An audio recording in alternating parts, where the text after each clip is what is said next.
আমাদের এখানে একটা অঙ্ক দেওয়া আছে। কি বলছে? 10 বছর পূর্বে পিতার বয়স পুত্রের বয়সে 4 গুণ ছিল। 4 বছর পর পিতার বয়স পুত্রের বয়সের দ্বিগুণ হবে। বর্তমানে কার বয়স কত? বর্তমানে কার বয়স কত বার করতে বলছি। তাহলে আমরা অঙ্কটা সমাধান করি। সমাধান করবো কীভাবে? আমরা কিন্তু জানি না 10 বছর পূর্বে পিতার বয়স কত ছিল জানি, পুত্রের বয়স কত ছিল জানি জানি না। তাহলে মনে করি 10 বছর পূর্বে পুত্রের বয়স কত ছিল? পুত্রের বয়স ছিল এক্স বছর। তাহলে 10 বছর পূর্বে পিতার বয়স ছিল কত?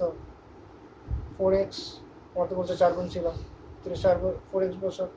বর্তমানে কার বয়স কত হবে? বর্তমানে পুত্রের বয়স হচ্ছে কত? 10 বছরের সাথে কত যোগ দিব? বয়স x+10 বছর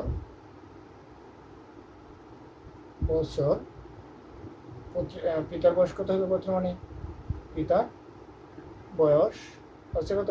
4x+10 বছর। তাহলে আমাদের তারপর কি বলছে? এত পাইলাম। তাহলে 4 বছর পর পিতার বয়স পুত্রের বয়সের দ্বিগুণ হবে। তাহলে 4 বছর পর, তাহলে প্রশ্ন মতে আমরা লিখতে পারি, প্রশ্ন মতে 4x প্লাস পিতার বয়স লিখলাম কয় বছর পর? 4 বছর পর। পুত্রের বয়সের, তাহলে পুত্রের বয়সটাকে লিখি x+10 + 4 কেন দিলাম? আমাদের 4 বছর বলছে, যেহেতু 4 বছর বলছে, যেটা 4টা প্লাস দিতে হবে, পর বলছে। তাহলে কয় গুণ হবে?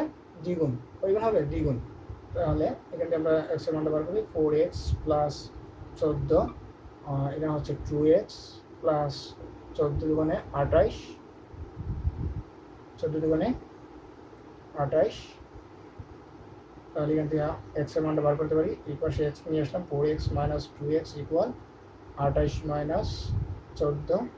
তাহলে এই দিয়ে আসে 2x = হচ্ছে 14। x = আসতেছে 14/2। তাহলে 2 দিয়ে ভাগ করলে 7, 7। x = কত আসতেছে? 7। তাহলে আমরা বর্তমানে পাইতেছি, বর্তমানে পুত্রের বয়স পাইতেছে কত? x এর মানটা আমরা এখানে বসাই দিই। x+10 ছিল, x এর মানটা বসাইলে কত আসে? 7 + 10, 17। বর্তমানে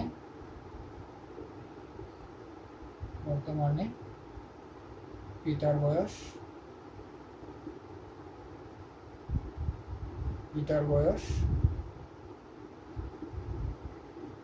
হবে কত? 4x+10 ছিল, এই যে 4x+10, তাহলে x এর জায়গায় বসাই দিই 4 × 7 + 10। তাহলে কত? 4 × 7 = 28 + 10 কত হয়েছে? 38 বছর। তো পিতা পুত্রের বয়স কত পাইছি? পুত্রের বয়স হচ্ছে, পুত্রের বয়স 17, পিতার বয়স 38 বছর।